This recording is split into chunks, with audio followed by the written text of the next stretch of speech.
Bullying also negatively impacts a student's learning experience. In fact, 22% of 4th to 8th graders reported that bullying diminished their ability to learn in school, according to the Bully Free program. A large enough number to prompt school administrators to take action. Volunteers like Tabitha are taught to watch for signs of suspicious activity, such as a car parked near a playground that seems out of place. All to help keep children safe at school, at home, and at the park. Only problem is the program is lacking neighborhood watchmen to keep a watch out. A frustrating situation for anyone who has spent their entire life being able to hear. Since then, Sergeant Rivera has adjusted to wearing a hearing aid and learning a new job. Because of his hearing loss, he had to leave his love for infantry behind. Range, speed, and versatility are what makes the V-22 vital to the mission in Iraq. But none of it could be possible without the folks on the ground to help keep these bad boys flying. Although this isn't their first win, it is the first year they've had the help of new technology. What you can do the next time you travel is make sure you only buy products like this shaving cream that are 3 ounces or less. Or you can take your normal size products and place them in a travel size container like this one. Place them all in a single quart size bag and seal it up. And ladies, the rule applies to makeup as well. Senators Barack Obama, Jack Reed, and Chuck Hagel made a stop in Baghdad to visit with troops, meet with U.S. and Iraqi leaders, and get a first-hand look at progress in Iraq. The key purpose was to make sure that we had a chance to talk to some of the commanding officers as well as the troops here to get a sense from them about how we're approaching consolidating some of the reduction in violence that is here, comparing notes about what's happening in Iraq to what's happening in Afghanistan. This 5 days in this region has been very, very valuable to us, and we particularly appreciate an opportunity to say thanks to our American troops and State Department contractors, all who are working very hard at a very important time in our country.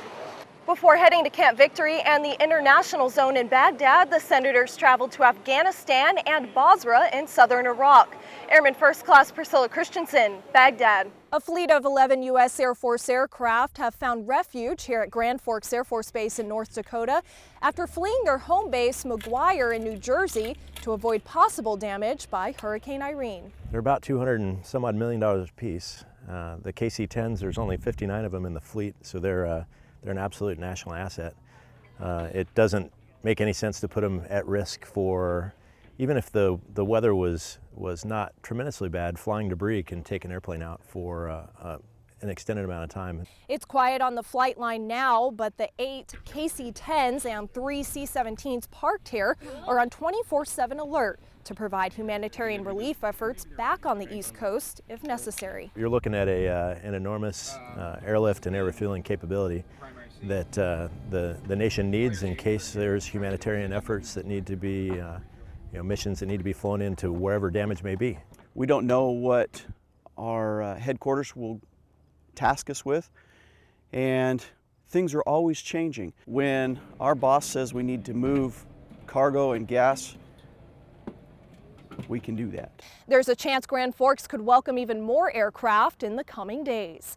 Reporting from Grand Forks Air Force Base, I'm Senior Airman Priscilla Christensen. In the small town of Laumersheim, Germany, lies fields of orchards, and in one field, the remains of a World War II British Lancaster bomber. Every year, pieces and pieces and pieces. Pieces from the 1943 plane crash, close to where Raymond Engler's parents lived, bringing the horror of war to their doorstep. The next day, my mother, she was searching for the place.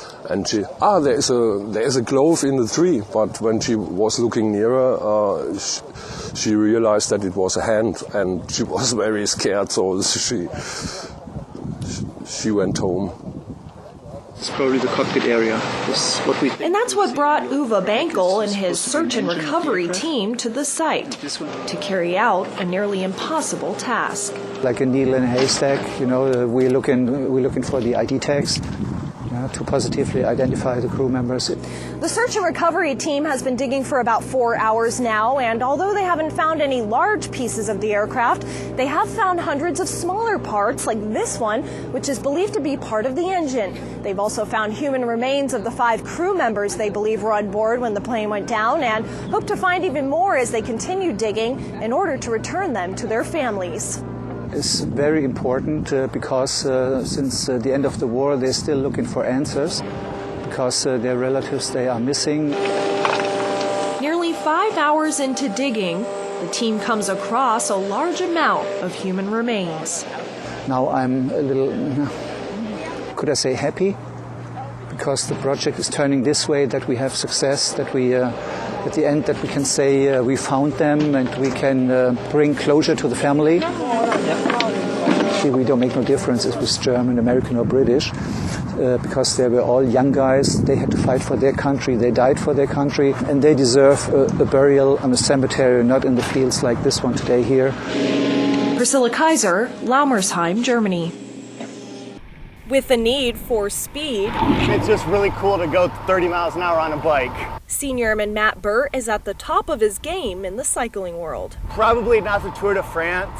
I'd have a lot of work to do. He may not be the next Lance Armstrong anytime soon, but Matt is well on his way. In between working as an Air Force air traffic controller, he finds time to cycle every day. Bike for 2.5 hours, take a little time off, go back out, ride for another 2 hours, then go into work, get up, and do it again. That motivation and love for the sport has landed Matt an alternate spot on Team 4 Mil, a competitive cycling team composed of active-duty military members that go around the country in this bike race to raise money for the Wounded Warrior Project. Making the team is a big accomplishment for Matt, who only started racing competitively a year ago. Moved up to North Dakota, started really riding just for fun of it. Since then, he's crossed multiple state lines to take part in races, like one in Michigan where he rode more than 500 miles in 5 days. It gets a little rough, but once you get out and get going, it's fine. At the young age of 21 and ranked 11th in the country for his age group, one might expect all of Airman Burt's success to go to his head, but that couldn't be further from the truth. I did what's called the Tour of America's Dairyland. They had some of the elite pro riders there. We had Johnny Cantwell, the Australian national champion. He was racing there. A couple pro teams. That made me realize I may be good here, but in the wide spectrum of things, I still have a ways to go. And away he went. Garnering a spot on Team 4 Mil, Airman Burt is on the fast track to professional cycling. What all of us want to do, play our favorite sports for life. Air Force Staff Sergeant Priscilla Christensen, Grand Forks Air Force Base, North Dakota.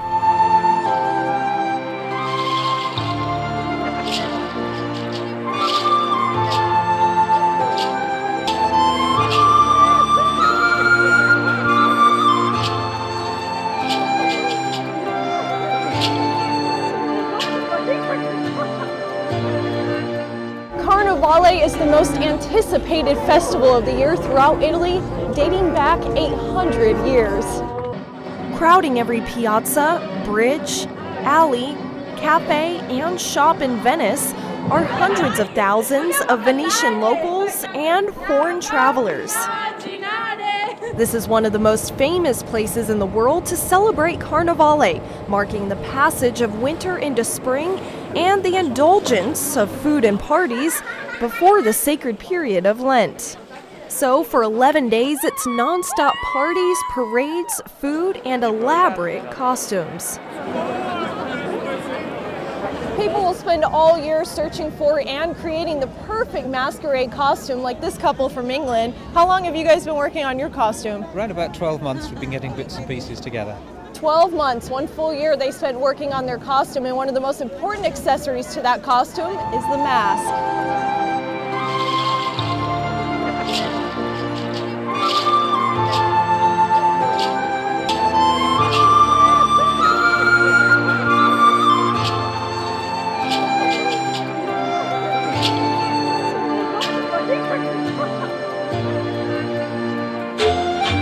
This is the most meaningful symbol of Carnevale. History behind the mask dates back to a time when young and old and rich and poor would abandon all reason and give in to whatever whims took their fancy.